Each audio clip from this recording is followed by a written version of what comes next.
Bueno, los bárbaros realmente no podían compararse culturalmente con estas civilizaciones pasadas. Y la Iglesia católica aparece como la institución dominante en diferentes áreas, entre ellas la medicina. Entonces, por ejemplo, en la mayoría de los conventos había un jardín que era destinado a los herbolarios, a hacer crecer, tener diferentes hierbas que eran los que utilizaban como medicamento, y una enfermería también. Vamos a pasar acá. Bueno, lo que les decía, el Imperio Romano fue el periodo comprendido entre el siglo V y el XV. Este suceso que marcó el comienzo de la decadencia fue que el emperador Teodosio el Grande divide el imperio en dos. Por un lado, el occidental, con la capital en Roma, y el oriental, con la capital en Bizancio, que también después pasó a llamarse Constantinopla. Lo que les decía, los bárbaros tenían una pobreza cultural incomparable con civilizaciones pasadas, y los primeros años tras la caída del Imperio Romano muestran el vacío cultural que había. Y como les decía, la Iglesia se alza como una institución poderosa. Todas las áreas del saber quedan subordinadas a las finalidades religiosas y la ciencia queda desplazada. O sea, la ciencia fue dejada de lado y fue reemplazada por la teología. ¿Saben lo que es la teología? La religión. Claro, es la ciencia que trata de Dios y del conocimiento que el ser humano tiene de Dios. Entonces, es una época que está marcada por un teocentrismo, ¿sí? Centrado en Dios. Y, como les decía, la ciencia va quedando desplazada. Y, como dice acá, la salvación de las almas se encuentra en los conocimientos teológicos, en esa época, ¿no? Es lo que lo que empezó a verse o a percibirse. Y la enfermedad, en esta época, como les decía, la ciencia es reemplazada por la teología, y la enfermedad se consideraba como una prueba que Dios envía al individuo.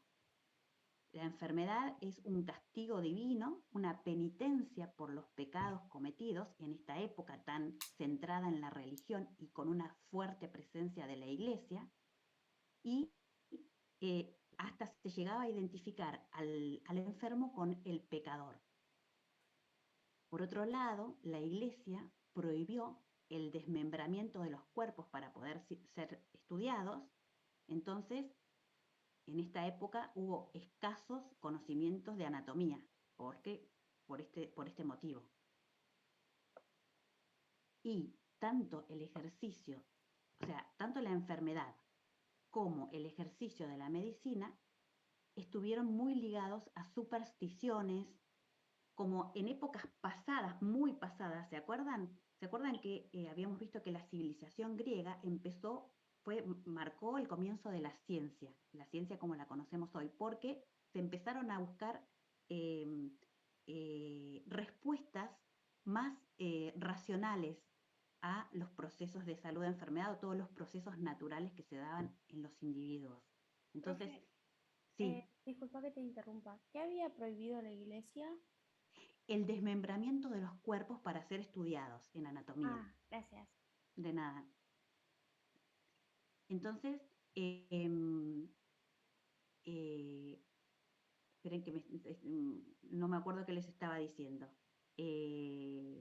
Bueno, sí, que como habíamos visto en épocas pasadas, a la Edad Media, la civilización griega fue la que hizo este gran aporte al comenzar a tener a buscar respuestas racionales y utilizando la ciencia. Fueron los que realmente se cree que iniciaron la ciencia, y fíjense cómo en la Edad Media, con esta presencia dominante de la Iglesia, la ciencia realmente empezó a decaer, es un retroceso en la historia en relación a la medicina y a la ciencia, este periodo.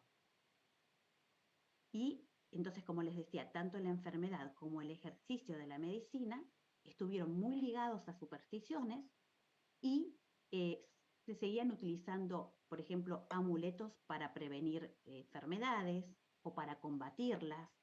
Los hechiceros y los brujos también tenían un papel fundamental dentro de la medicina medieval. Eran más bien curanderos entendidos en hierbas medicinales.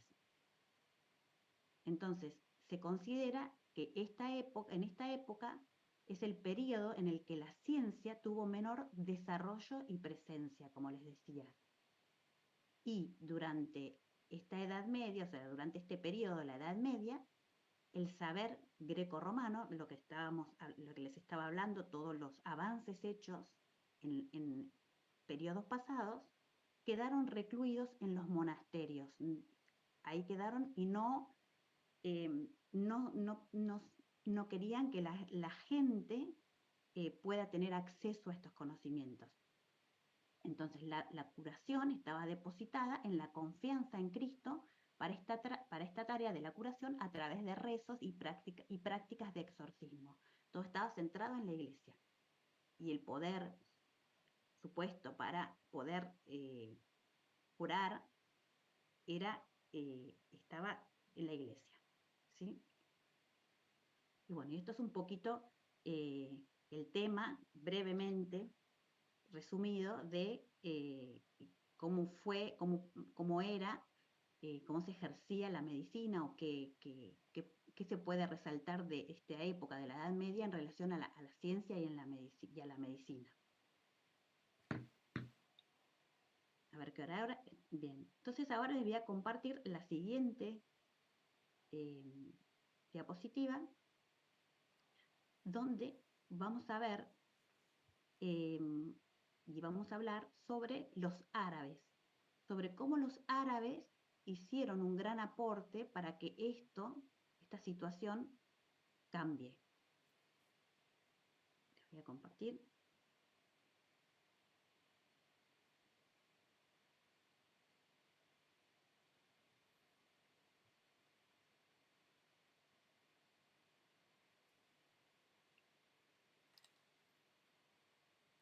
Bueno, entonces, estuvimos hablando acerca de la Edad Media, de cómo fue una época donde la ciencia no destacó para nada, más bien hubo un retroceso, como les decía, y se habla de un periodo de oscuridad científica en relación a la Edad Media. ¿Y qué pasó? Pasó que la ciencia antigua volvió a Europa de la mano de justamente los árabes. Y ahora vamos a ver por qué. Bueno, ¿se acuerdan que habíamos hablado que hubo un emperador que dividió el Imperio Romano en la parte oriental y la occidental?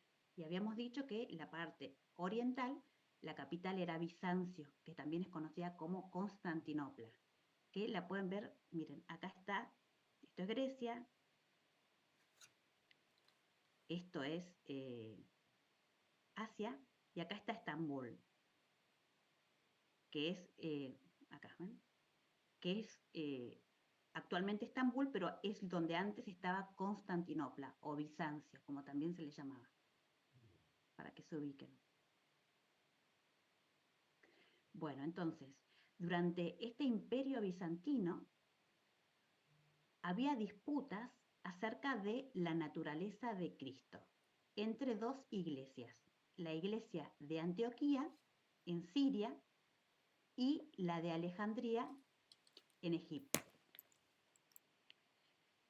Entonces, con el paso del tiempo, las dos doctrinas fueron consideradas como herejías. ¿Saben lo que es una herejía?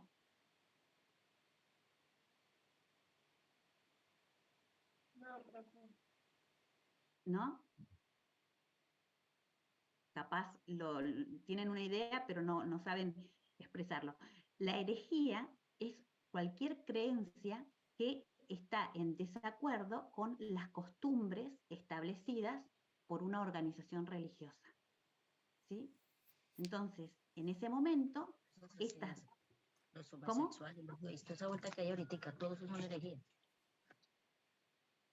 Perdón, ¿me hablaste a mí? No escuché bien. Pues tenía una idea, pero no sé si sea eso, como lo que pasó con Sodoma y Gomorra, que tenían costumbres diferentes y no obedecían las reglas que habían. Claro, exacto. Cualquier creencia que está en desacuerdo con las costumbres religiosas vigentes en ese momento por en una organización religiosa, que es la que tiene presencia en ese momento en un lugar X, eso es una herejía. Entonces, como les decía, con el paso del tiempo, las dos doctrinas de estas dos iglesias que les comenté fueron consideradas como herejías y sus discípulos empezaron a ser perseguidos. Entonces, acá, como ven, el Imperio Bizantino, acá, como les dije, la mitad oriental del Imperio Romano, desde el año 395, que continuó durante toda la Edad Media y el comienzo del Renacimiento, y cuya capital era Constantinopla, o Bizancio se llamaba, luego le cambiaron el nombre a Constantinopla, que es la actual Estambul, que les mostré acá, en Turquía. Y entonces estas son las iglesias que les comenté, que durante este imperio bizantino había disputas acerca de la naturaleza de Cristo entre dos iglesias. La iglesia de Antioquía, que fue una comunidad cristiana. Esto no hace falta que ustedes lo sepan, simplemente está aquí puesto para que se ubiquen. ¿Sí? La iglesia de Antioquía fue una comunidad cristiana fundada por los apóstoles Pedro, Pablo y Bernabé, originalmente en Antioquía, que es la actual ciudad turca que se conoce como Antaquia, y se traslada la iglesia a Siria en el siglo XIV en respuesta a la invasión otomana, la invasión turca. Y la otra iglesia es la iglesia de Alejandría, que fue fundada por San Marcos el Evangelista en el año 42 en Egipto. Entonces, como les decía, las doctrinas de estas dos iglesias, la de Antioquía y la de Alejandría, empezaron a considerarse herejías y los discípulos de estas iglesias empezaron a ser perseguidos. Entonces, los alejandrinos permanecieron en Egipto y los de Siria tuvieron que huir. ¿Sí? ¿Y quiénes eran estas personas a las que perseguían? Eran un grupo de intelectuales que estudiaban filosofía, ciencias antiguas y medicina. ¿Sí? Los que formaban parte de estas iglesias, que fueron consideradas herejías. Y por otro lado, en la Mesopotamia, esa parte que habíamos visto en Asia, que les mostré en clases pasadas, la escuela de Edesa, como ven acá, escuela de Edesa, que fue una importante escuela teológica que daba enseñanzas de teología, sirvió de refugio a muchos de esos fugitivos que escapaban, esos pensadores, esos intelectuales que eran perseguidos por herejes. Entonces, en esta escuela de Edesa, ellos encontraron refugio, muchos de ellos, ¿sí? Pero lo que ocurrió fue que después, a causa de un emperador, esta escuela, la escuela de Edesa, fue cerrada, ¿sí? También por ser acusada de herejía, porque entre otras cosas, porque le dio refugio a estos intelectuales que estaban siendo perseguidos. Entonces, a comienzos del siglo VI, los maestros y los discípulos de la escuela de Edesa, que estamos viendo ahora, se asentaron en una ciudad de Persia conocida como Gundishapur. ¿Ven? Que está acá, en esta zona que ahora se conoce como Irán, antes era conocido como Persia. Estas personas, estos intelectuales perseguidos, se asentaron acá, en Gundishapur. Y ahí instalaron la escuela de medicina.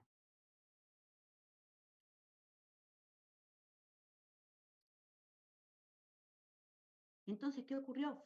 Lo que ocurrió es que esta ciudad, Gundishapur, se fue transformando en la metrópolis cultural de Persia, donde iban los estudiosos de todo Oriente para aprender el pensamiento antiguo, que es lo que enseñaban estos intelectuales que fueron escapando por ser acusados de herejes en un momento de la historia donde lo que se quería, con la presencia tan fuerte de la Iglesia, lo que se quería era que estos saberes antiguos tan preciados no vieran demasiado la luz, ¿sí?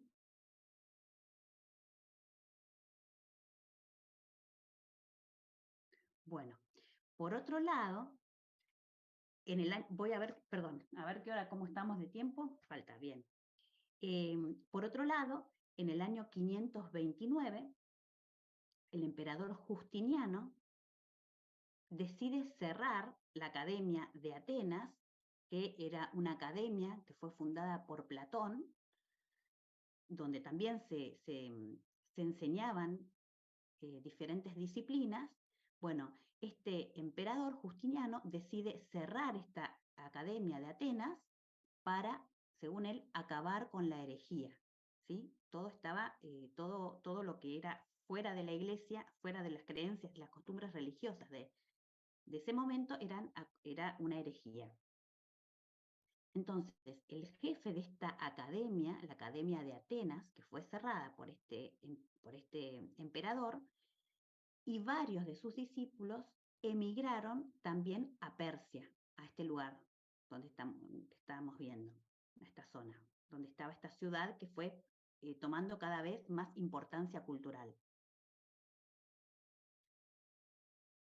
Bueno, y en el año 765, varios años más adelante, un califa, ¿saben lo que es un califa? Es un príncipe, se llama califa, un príncipe musulmán. Un califa llamado, acá lo tienen, Abu Ja'far al-Mansur, un príncipe musulmán, que era una gran autoridad en la época, comenzó a sufrir una enfermedad. Bueno, empezó a sufrirla antes, pero tenía una enfermedad. Y para poder asistirlo, su círculo cercano, el que se encargaba de asistirlo y de aconsejarlo, acuden a esta ciudad, a Gundishapur, en búsqueda de un médico que lo pueda curar. Y entonces es donde aparece este médico que ven acá, persa, Girgis ben Gibril ben Buktichu, un poco complicado de pronunciar. Bueno, este médico sana a este príncipe musulmán, a este califa, y entonces este príncipe se interesa mucho por las ciencias de este médico que lo salvó, que lo curó. Y entonces es donde ordena este príncipe las primeras traducciones árabes de los textos antiguos, de estos textos que venían con todos estos conocimientos antiguos, me refiero a toda la época griega o greco-romana, donde hubo tantos avances, en realidad más que nada en la griega, porque dijimos que el greco-romano lo que hizo es continuar con todo lo que había, todos los conocimientos a los que se habían llegado en la civilización griega. Entonces, los árabes reconocieron y valoraron todos estos saberes antiguos al punto de que en el Corán, que es el libro sagrado del Islam, se mencionan estos saberes antiguos en una parte y dice: la tinta de los sabios es tan preciosa a los ojos de Dios como la sangre de los mártires. Entonces, hasta inclusive en este libro sagrado del Islam se mencionan a esos textos antiguos, a los que los árabes, como les decía, dieron gran importancia, ¿no? Que reconocieron y valoraron, cosa que en la Edad Media no. La Iglesia no valoró ni permitió que salieran de sus lugares. Entonces, este califa al-Mansur, este príncipe de los creyentes, como se le llama emir de los creyentes, este príncipe del Islam, ordena la creación de una academia que se conoció como la Casa de la Sabiduría. Bueno, ahí está. Acá está, estaba abajo, perdón, no lo vi. La Casa de la Sabiduría. La Casa de la Sabiduría es esta academia que mandó a construir o a crear este príncipe al-Mansur, y que tuvo gran importancia en la historia científica en ese momento. Y así, en este lugar, en la Casa de la Sabiduría, se fueron traduciendo los textos antiguos con toda esa rica información, estos saberes en diferentes áreas, entre ellos medicina, se fueron traduciendo y en realidad los que hacían las traducciones en su mayoría eran médicos. Entonces, esta escuela de la sabiduría, esta Casa de la Sabiduría, fue en donde se tradujo gran parte de todos estos conocimientos. Se tradujo, por ejemplo, toda la obra de Galeno, este médico del que habíamos hablado, este médico griego que hablamos atrás. Parte del Corpus Hippocraticum, que el Corpus Hippocraticum son diferentes tratados, ¿no? Son como un conjunto de 50 escritos médicos que se atribuyen a Hipócrates, a este médico, aunque se cree que no todo fue escrito, no escrito, sino mencionado por él, ¿no? Pero bueno, se tradujo todos estos conocimientos, todos estos saberes, y también se integraron. Sí, decime. ¿Cómo era el nombre? ¿Corpus? Corpus Hippocraticum. Ay, gracias. De nada. Que eran, como decía, tratados hipocráticos, o sea, en realidad se atribuyen a Hipócrates, pero se cree que no todo fue escrito por él, sino por gente discípula de él también. Y también a todo esto, a todos estos escritos que fueron traducidos, también se integraron escritos de la India, con conocimientos de la India, que aumentaron aún más estos saberes árabes.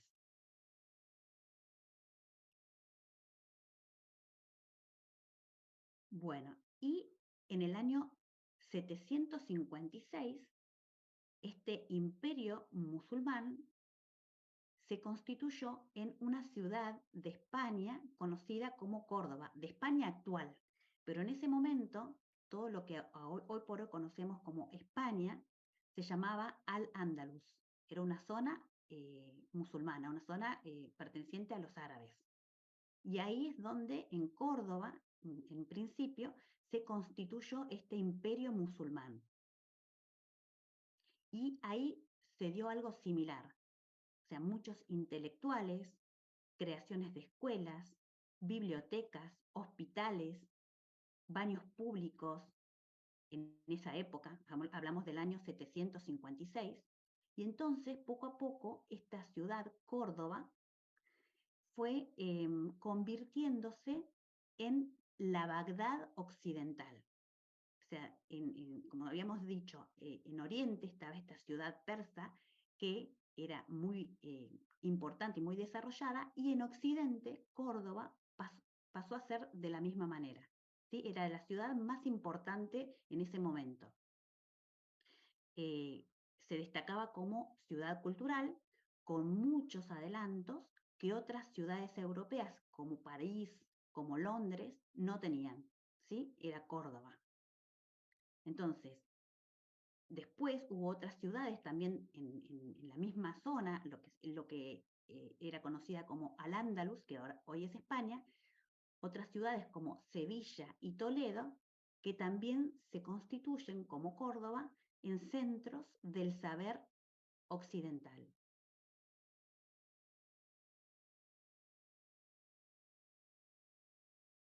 Bueno, entonces vamos a hacer acá un pequeño recreo de 15 minutos, cortamos y volvemos a las 2, ¿sí? Y seguimos con el tema de cómo fue la medicina. Vamos a entrar, mejor dicho, ahora estuvimos haciendo todo como una historia y ahora vamos a entrar más en cómo fue la medicina en la medicina árabe en este periodo.